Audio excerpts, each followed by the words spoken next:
తాకట్లో ఉన్న బంగారాన్ని విడిపించి ఆ రోజున మార్కెట్ ధర కట్టి మిగిలిన డబ్బును మీకు అందిస్తుంది కొమ్మూరి గోల్డ్.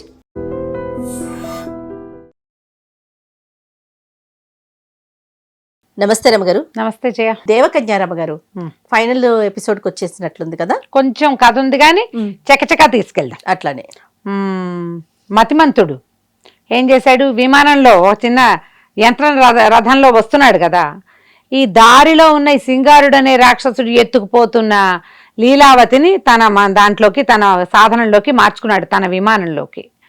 ఆ సింగారుడు వెంబడపడ్డాడు.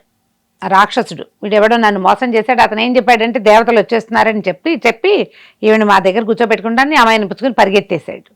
ఈ రాక్షసుడు ఒక పక్షి రూపంలో మారిపోయి ఈ మతిమంతుడు వెనకాల పడ్డాడు. ఈ లోపల ఆవిడ గోల్ చేసింది లీలావతి, ఏమిటి నువ్వెవడబో నన్ను ఎత్తుకుపోతున్నావు, మా ఆయన పక్కన పడుకుంటే నన్ను లేవ తీసుకొచ్చావంటే, నే కాదమ్మా రాక్షసుడు వాడు పక్షి రూపంలో ఉన్నాడు చూడు, వాడి దగ్గర నుంచి నేను రక్షించాను, ఎవరో పరాయి స్త్రీవి ఆవిడెవరినో పొద్దున్న నేను ముందు ఒక ఆవిడని రక్షించి ఈ సాధనం సంపాదించాను, నిన్ను రక్షించి ఇంకేదైనా సంపాదించుకుందామని నిన్ను రక్షించానంటే ఆవిడ అరిచి కేకలు పెట్టింది. కానీ కాసేపటికి తెలిసింది రాక్షసుడు తమ వెంట పడుతున్నాడు.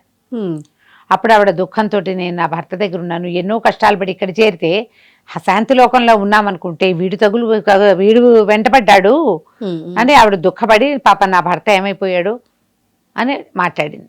ఎవరమ్మా నీ భర్త అనగానే, భూలోకంలో శ్వేతకేతు మహారాజు గారి కుమారుడు, నేను లీలావతి, మేమిద్దరం పెళ్లి చేసుకుందాం అనుకున్నాం, గంగా నదిలో మునిగాం, మొత్తం కథంతా చెప్పుకొచ్చింది. సంతోషించాడు మతిమంతుడు. అమ్మ నా ప్రాణ స్నేహితుడు, అతన్ని వెతుక్కుంటూనే వచ్చాను, నక్షత్ర మండలం చూస్తానన్న కోరికతోటి ఒక సిద్ధుడు వెనకాల పడి వచ్చాడు, మనిద్దరం సరైన చోటుకే వెళ్తున్నాం, చూసుకున్నారు. ఈ లోపల ఆ రాక్షసుడు వీళ్ళ వెంటపడ్డాడు. తప్పించుకుని చివరికి ఆవిడ సంతోషించింది. పర్వాలేదు మనం శాంతిలోకం వైపే వెళ్తున్నాం, వీళ్ళు మనని రక్షిస్తారు, నా భర్త నీ స్నేహితుడు కూడా ఇక్కడే ఉన్నాడు ఆయన అని చెప్పి అక్కడికి వెళ్ళిపోయారు. ఈ శాంతిలోకం లోపలికి వెళ్ళేసరికి రాక్షసుడు ఇంకా వెంటపడ్డం మానేశాడు. ఎందుకంటే అక్కడ బాహాటంగా రావడానికి పాతాళ లోకవాసులకి అవకాశం లేదు, వాళ్ళు రాత్రిళ్ళే వస్తారు. ఈ పట్టపగలు అందరికీ తెలిసేలాగా వీళ్ళని వెంబడపడి వస్తే చాలా పెద్ద శిక్షలు ఉంటాయి. అందుకని వాడు రాలా. ఇంకా ఈ ఎప్పుడైతే విమానం ఈ యంత్ర సాధనం దిగిందో అక్కడ యంత్రం పట్టేసుకున్నారు పోలీసులు, అక్కడ ఉన్నారు రక్షక భటులు. నువ్వు దుర్మార్గుడు ఈ అమ్మాయిని లేవదీసుకుపోయావంటే నీ కాదండి అని చెప్పినా వినలా. పదా మా రాజుగారి దగ్గర శాంతిభద్రుడి దగ్గరికి వెళ్దామని రాజు దగ్గరికి తీసుకుపోయారు. ఆయన చూడంగానే తెలుసుకుని ఇతను సిద్ధేశ్వర క్షేత్రంలో కాసేపు నిలబడ్డాడు. దిగాడు కదా కొండ మీద లీలావతి రాజ్యం దగ్గర, అందుకని ఇతను సశరీరంగా పుణ్యలోకాలకు వచ్చేసాడు తప్ప లీలావతి భర్త ఇతను కాడు. అతన్ని నేను చూశాను, అతను ఏడు అని అడిగితే అతనేమో లేడు. ఏమయ్యాడు చంద్రభానుడు. ఈ చంద్రభానుడు ఏం చేశాడు, ఎప్పుడైతే ఈ భార్య కనపడకుండా పోయిందో తర్వాత అతని మీద అభియోగం వచ్చింది, వేరే ప్రాంతం నుంచి దైవలోకం నుంచి కల్పనని తీసుకొచ్చేసాడు అని. వాడు చాలా దుఃఖం వచ్చేసి ఏమిటి జీవితం ఇట్లా అయిపోయిందని గురువుని ప్రార్థించి, ఆ సిద్ధ గురువుని నన్ను ఎక్కడికైనా తీసుకెళ్ళిపో, ఈ ప్రపంచంతో సంబంధం లేని చోటికి నీ పాదాల దగ్గరికి నాకు చోటు ఇవ్వు, నాకు ఈ జీవితం వద్దు అని పరమ దుఃఖంతో కళ్ళు మూసుకుని కాళ్ళకి ఆ లేపనం రాసుకున్నాడు. అది ఎలా ఎక్కడికో తీసుకుపోయి కరెక్ట్గా ఆ సిద్ధ గురువు ఎక్కడున్నాడో అక్కడికి తీసుకెళ్ళిపోయినాయి ఆ కాళ్ళు ఆ లేపనంతో. ఆ గురువుని చూసి సంతోషించాడు. గురువు అన్నాడు, ఎందుకు ఇట్లా అయిపోయావు, ఎందుకు ఇట్లా దుఃఖంగా ఉన్నావు అని అడిగితే, నేనేం చేయను, ఇట్లా నా ప్రియురాలు ఆమె ఎక్కడికి వెళ్ళిపోయిందో తెలియలేదు, ఎవరో తీసుకుపోయారు, ఇలా అయ్యింది అన్నాడు. ఆయన అన్నాడు, నీకు నీ ప్రియురాలు క్షేమంగా ఉండాలి అంతే కదా అన్నాడు. అవును, నా ప్రియురాలు క్షేమంగా ఉండటమే కావాలి, రాక్షసుడు తీసుకుపోతే ఆమె ఎలాంటి నరకంలో పడుతుందో కదా అంటే అని, నీ వల్లే నేను ఈ లోకానికి వచ్చాను, నా జీవితాశయం నెరవేరింది, ఆమెతో కూడా కలుసుకుని స్వర్గ సౌఖ్యాలు అనుభవించాను, ఈ దైవలోకాలన్నీ చుట్టాను. ఎందుకంటే ముందు తను ఆ తపోలోకంలో ఉన్నాడు కదా, ఉన్నాడు తేజోలోకంలో, తేజోలోకం నుంచి శాంతి లోకానికి వచ్చాడు. ఇవన్నీ దేవలోకాలే, అన్ని నక్షత్రాలు తిరిగే చోట్లు. నాకు ఇంకేం అక్కర్లేదు, ఆమె రక్షింపబడితే చాలు అంటే ఈయన అన్నాడు, మరి ఆమెను రక్షిస్తాను, నీకు ఇవన్నీ చూపించాను, నేను అడిగింది ఇస్తావా అన్నాడు. నువ్వు ఏది అడిగినా ప్రాణంతో సహా నీకు ఇచ్చేస్తానన్నాడు. అనగానే సిద్ధగురు అన్నాడు, సరే నీ ప్రియురాల్ని నాకు ఇవ్వాలి, ఇచ్చేస్తావా అన్నాడు. ఇచ్చేస్తానన్నాడు వీడు. చంద్రభానుడు ఆమె రక్షింపబడితే చాలు. మరి నన్నాడు, మరి ఆమె కోసం అంత ఏడ్చావు కదా, అంత దుఃఖపడుతున్నావు ఆమె కోసం, ఆ దుఃఖంలోనే కదా మళ్ళీ నా పాదాలు ఆశ్రయించి వచ్చావు, అమ్మాయిని ఇస్తావా నాకు నువ్వు అంటే ఇస్తాను. ఆమె ఎక్కడైనా కష్టాలు పడుతుందేమోనన్న దుఃఖపడ్డాను. ఆమె సంతోషంగా ఉంటే ఎక్కడున్నా నాకు పర్వాలే, నీకైతే సంతోషంగా ఇచ్చేస్తానన్నాడు. అన్నాక ఒక పెద్ద దుమారంలాగా వచ్చింది. ఇతనితో పాటు ఈ సిద్ధగురువుతో పాటు ఈ చంద్రభానుడు కూడా దేవలోకం లోపలికి వెళ్ళిపోయాడు. ఈ లోపల దేవలోకంలో ఒక బ్రహ్మాండంగా ఇట్లా అతలాకుతలంగా అయిపోయింది. ఏమిటి ఇట్లాంటి శబ్దం వస్తుంది, ఏమైంది, ఏం జరుగుతోందని ఆశ్చర్యపోయారు.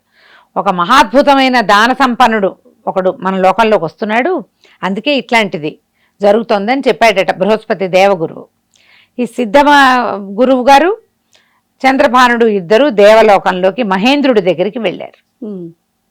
వెళ్ళేసరికల్లా ఆయన అన్నాడు, ఇతను మానవుడు, ఇతను ఇట్లా ఇక్కడికి ఎట్లా వచ్చాడు అంటే, ఇలా సిద్ధేశ్వరంలో గడపటం వల్ల, ఇలా గంగానదిలో మునగటం వల్ల, ఒక గురువుని ఆశ్రయించటం వల్ల ఇతనికి ఇక్కడ అవకాశం వచ్చింది. ఇంతలో ఏమైంది, ఒక ఘోషణ వినపడింది. శాంతిలోకంలోకి కల్పన దొరికిందని, కల్పనని తీసుకెళ్లిన వాడు కూడా దొరికాడని, వాళ్ళని అక్కడ భటులు ఇక్కడికి ప్రవేశపెడుతున్నారని ఘోషణ వచ్చింది, వినపడింది వార్త. సరే వాళ్ళు కూడా వచ్చారు. ఈ లోపల ఏమైంది, ఈ సిద్ధగురువు ఏం చెప్పాడంటే, వీడు మహాద్భుతమైన వాడు, ఇతనికి దేవలోకం నుంచి బహిష్కారాలు శిక్షలు పనికిరావు, ఇతన్ని బాగా చూసుకోవాలని చెప్పాడు. అందరినీ కూర్చోబెట్టారు. ఈ వచ్చిన వాళ్ళు దోషులు కదా, కల్పన దోషి, అవును, కల్పనని తీసుకుపోయాడేమోనని భావిస్తున్న మతిమంతుడు దోషి, వాళ్ళని మాత్రం నుంచోబెట్టారు. ఈ చంద్రభానుడు ఆశ్చర్యపడి, ఏమిటి నా స్నేహితుడు ఎట్లా వచ్చాడు ఇక్కడికి, భూలోకంలో ఎక్కడ వదిలిపెట్టాడు, తమ ఊళ్ళో వదిలిపెట్టిన మతిమంతుడు ఇక్కడ దాకా వచ్చాడు, ఎక్కడ మిస్ అయిపోయిందో తెలియని కల్పన కూడా ఇక్కడ కనపడుతోంది. ఓకే. ఈ సిద్ధగురువు అన్నాడు, ఉండు ఇక్కడ వీళ్ళది సభ జరుగుతుంది, సభ్యత కాదు, కూర్చో, ఏం జరుగుతుందో చూద్దాం అనేసరికల్లా కల్పనని ప్రశ్నించారు. నువ్వు ఎక్కడికి వెళ్ళావు, మానవుడితోటి ఎందుకు వెళ్ళిపోయావంటే, ఆవిడ వలవల ఏడుస్తూ, నేను అసలు సహజంగా పురుషద్వేషిణిని, సిద్ధేశ్వర క్షేత్ర పాలకులుగా ఉన్నాం మేము, అసలు ఏ పురుషుణ్ణి చూడలేదు, కల్లో అమ్మవారు నాకు ఒక పురుషుణ్ణి చూపించింది, అనుకోకుండా నక్షత్ర లోకాలు చూడాలనుకున్న ఆ మానవుడు నా దగ్గరికే వచ్చాడు, అతనికి నక్షత్ర లోకాలు వెళ్ళడానికి అవకాశం లభిస్తుందని భావించి సిద్ధక్షేత్రంలో స్వామివారిని సేవించుకుని గంగానదిలోకి వెళ్ళాం మేము, గంగలో మునిగి నేను చనిపోయాను, కానీ నా మనసు గాంధర్వ విధిని వివాహం చేసుకున్న నా భర్త మీదే ఉంది, నాకు ఆ దేవలోకం నుంచి తేజోలోకంలోకి నన్ను పంపించారు, 3 రోజుల్లో ఒక మహాపురుషుడు వస్తాడు, అతన్ని సేవించమన్నారు, నా అదృష్టవశాత్తు భూలోకంలో నేను వదిలిపెట్టుకున్న నా భర్తే నా దగ్గరకు వచ్చాడు, అందుకని నాకు దైవలోకం వద్దు, భర్తే కావాలని అనుకుని తేజోలోకంలో ఉంటే అతన్ని ఉండనివ్వరని, అతన్ని ఉండనిచ్చే శాంతిలోకం వైపుకు నేనే ప్రయాణం చేశాను, నాకు దైవలోకం వద్దు, దేవభోగాలు వద్దు, తేజోలోకం వద్దు, శాంతిలోకం కూడా వద్దు, నా భర్త ఉంటే చాలు, అతని కోసమే నేను ఈ ప్రయాణం అంతా చేశాను, అతను నన్ను తీసుకెళ్ళలేదు, నేనే అతన్ని అక్కడికి తీసుకెళ్ళా అని చెప్పేసరికల్లా దేవతలు ఆశ్చర్యపోయారు. స్వర్గ సౌఖ్యాన్ని వదిలిపెట్టుకుని మానవ మాత్రుడి కోసం ఇట్లా చేస్తోంది, నువ్వెవరు అని అడిగితే, నేను నా స్నేహితుడి కోసం వచ్చానని చెప్పాడు. చెప్పేసరికల్లా అప్పుడు ఇతనే ఆ వ్యక్తి అనేసరికి ఆయన చాలా సంతోషించాడు. భూలోకం నుంచి ఇంత దూరం ఒక వ్యక్తి రాగలిగాడంటే ఆ ప్రేమ ఎంత గొప్పది, సరే మీ ఇద్దరికి వివాహం చేస్తున్నాను అన్నాడు దేవేంద్రుడు. ఒప్పుకోలేదు ఇతను, చంద్రభానుడు, క్షమించండి, నేను నా గురువుకి మాట ఇచ్చాను, ఈమెని గనక మళ్ళీ కంటితో చూడగలిగితే, ఆమె రాక్షసుడి నుంచి రక్షింపబడితే ఆమెని గురువుకి వాగ్దత్తం చేశాను అనేసరికి ఆశ్చర్యపడి, ఏమిటి ఇంత ప్రేమించి ఆమె కోసం ఇంత దూరం వచ్చి ఇంత ప్రయాణం చేసి ఇంత కష్టపడి ఆమెను గురువుకి ఇచ్చేస్తావంటే, నేను ఇచ్చేస్తాను అన్నాడు ఆయన. అతను ఇచ్చేస్తాను, నేను మాట ఇచ్చాను, మానవ మాతృణ్ణి, నక్షత్ర మండలానికి వచ్చే అవకాశం ఇచ్చాడు గురువు నాకు, బతికి బాగుంటే వచ్చే జన్మ ఇంకొక జన్మ వస్తే అప్పుడు ఆమె నాకు లభిస్తుందేమో అంటే మరి ఈమె ఒప్పుకుంటుందా అన్నాడు. ఇతను చంద్రభానుడు లీలావతి దగ్గరకు వచ్చాడు. ప్రేయసి కుశలంగా ఉన్నావంటే కుశలంగా ఉన్నాను, నేను చెప్పిన మాట వింటా ఉన్నాడు, నువ్వే నా దేవుడివి, నువ్వు ఏం చెప్తే అది వింటానందు, అయితే నిన్ను నా గురువుకి వాగ్దత్తగా ఇచ్చేశాను, ఆయనకి భార్యగా ఉండి ఆయన్ని సేవించుకుంటే అలాగే అని దండం పెట్టేసింది. ఇంద్రుడు చాలా ఆశ్చర్యపోయాడు, వీడికి ఇంద్రపది వస్తుంది వచ్చే జన్మలో, ఇలాంటి త్యాగమా, ఇలాంటి పాతివ్రత్యమా అని ఆశ్చర్యపోయారు. ఇంతలో ఏమైంది, ఒక పెద్ద శబ్దం వచ్చి ఈ సిద్ధగురువు మాయమైపోయాడు. మాయమైపోయేసరికల్ శంఖం వినపడింది, గురువు మాయమైపోయేసరికల్లా వాళ్ళ ఏడవటం మొదలుపెట్టాడు చంద్రభానుడు. అయ్యో నేనేం చేయను, నా గురువు వెళ్ళిపోయాడు, ఇప్పుడు ఈయన ఎవరికి ఇవ్వాలంటే దేవేంద్రుడు అన్నాడు, నీ గురువు నిన్ను మెచ్చుకుని వెళ్ళిపోయాడు, నీ భార్యను తీసుకుని వెళ్ళిపోమంటే నేను అలా వెళ్ళిపోను. ఇప్పుడు గురుపత్ని అయింది ఈవిడే, గురుపత్నిని ఎటా తీసుకెళ్తాను, అదే అదే గురుపత్నిని తీసుకెళ్ళకూడదు అని బాగా దుఃఖపడేసరికల్లా పెద్ద పెద్దగా కేకలు పెట్టాడు. గురువు, దేవా ఎక్కడున్నావు, నన్ను రక్షించు, ఇది పెద్ద పాపం చేస్తాను ఇప్పుడు నేను, ఈ పాపం నుంచి నన్ను రక్షించు అని బాగా శోకాలు పెట్టి ఏడ్చేసరికల్లా పరమేశ్వరుడు ప్రత్యక్షమయ్యాడు. ఈ సిద్ధగురు స్వరూపంలో ఈ మానవుణ్ణి అనుసరించింది సాక్షాత్తు పరమేశ్వరుడు. ఆయన ఏం చెప్పాడంటే, ఇతని తండ్రి శ్వేతకేతువు భూలోకంలో ఒక ప్రాంతానికి చక్రవర్తి, తరాలుగా వాళ్ళు చేస్తున్న అన్నదానానికి ఫలితంగా పరమేశ్వరానుగ్రహంతో ఒక కుమారుడు కలిగాడు. అతను ఇట్లా త్యాగశీలి, గురుభక్తి 2 లక్షణాలు కలిగి ఉన్నవాడు. సిద్ధేశ్వరంలో దర్శనం చేసి మరణించడం వల్ల అతను భగవంతుడి ప్రాపకం లభించింది వీడికి అని చెప్పి, నీ భార్యను స్వీకరించు అని ఆజ్ఞించాడు. పరమేశ్వరుడు వెళ్ళిపోయాడు, మాయమైపోయాడు. వీళ్ళు చాలా సంతోషించారు. దేవతలు ఏం చేశారంటే, వీళ్ళకు ఒక పుష్పక విమానం కట్టించి ఇంకొక విమానం నిండా ధనపు రాసులు పోసి భూలోకానికి పంపించేశారు. వాళ్ళతో పాటు మతిమంతుడి దగ్గర చిన్న యంత్రం ఉంది కదా, బండి వెళ్ళేది, ఆ బండితోటి వెళ్తూ ఉంటే ఈ అమ్మాయి ఏమంది, ఒకసారి వెళ్ళి మా సిద్ధేశ్వర క్షేత్రంలో మా చుట్టాలందరినీ, వాళ్ళ అప్పచెల్లెలు చాలా మంది ఉన్నారుగా, వాళ్ళని చూడాలని ఉంది అంటే అక్కడికి వెళ్ళారు. వాళ్ళందరూ ఈ మతిమంతుడిని చూడగానే కొట్టడానికి వచ్చారు. ఇతను అన్నాడు, నువ్వు కనపడితే కానీ వీళ్ళు మానరు, ఎందుకంటే అంతకుముందు ఒకసారి ఇక్కడ వాలి పరిగెత్తాడు కదా. సరే వీళ్ళని చూశాక సంతోషించారు. ఇతను మొట్టమొదట ఒక యోగిని చంద్రభానుడికి ఆశ్రయం ఇచ్చి స్త్రీ వేషం వేయించింది కదా, ఆమె ఉన్నదా అంటే ఉన్నదన్నారు. వెళ్ళి ఆమెను దర్శనం చేసుకున్నారు.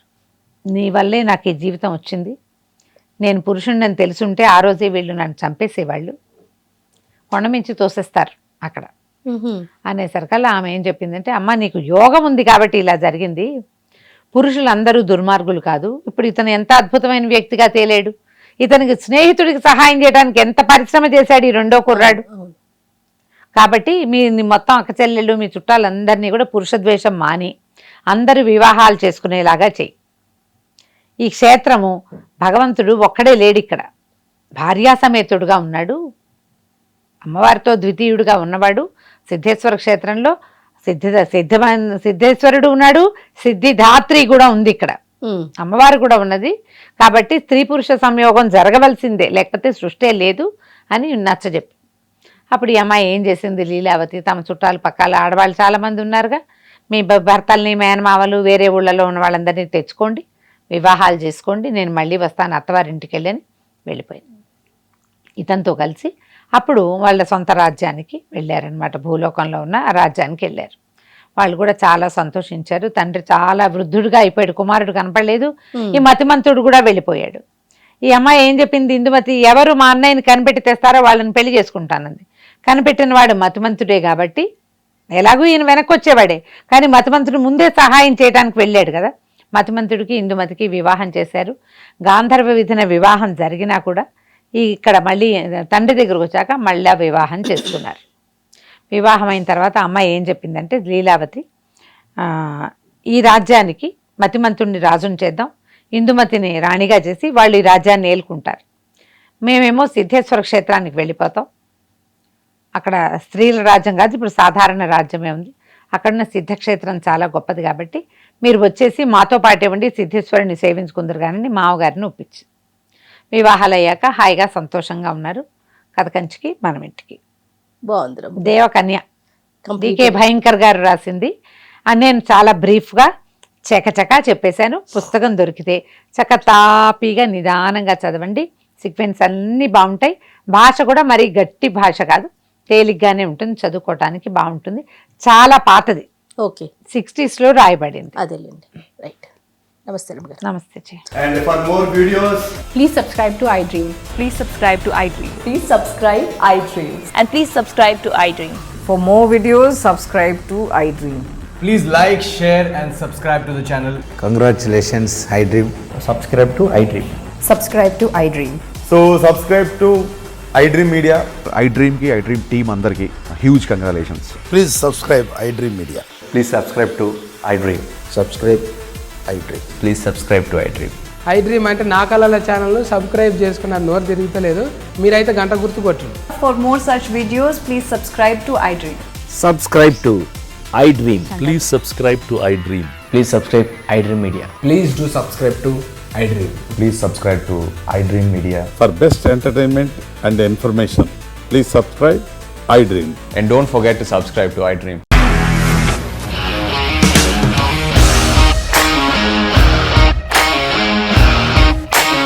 ఇండస్ట్రీలో కమిట్మెంట్ ఇష్యూస్ వస్తే నీకు కూడా వచ్చినట్టు మార్నింగ్ తీసుకెళ్ళాడంటే కొట్టి పడేశాడు.